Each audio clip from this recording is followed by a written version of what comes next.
Guys पहिला यो video हेरौँ अनि यसको फन्नी कमेन्ट पढ्ने है त।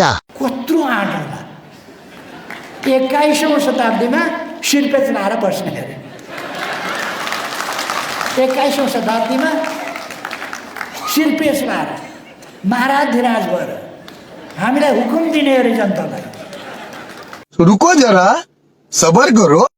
कत्रो आँट त्यत्रो किडनी पड्किँदा नि नमर्ने।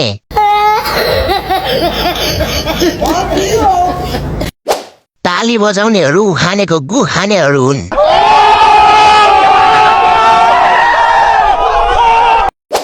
अचम्म लाग्छ त्यो सेकेन्ड ह्यान्ड किडनी पनि कति टिकेको।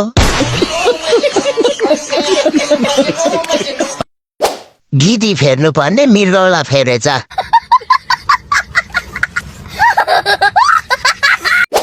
आउनुहोस् हामी सबै मिलेर भगवानसँग प्रार्थना गरौँ र चित्तै हाम्रो उखाने बालाई लैजान अनुरोध गरौँ।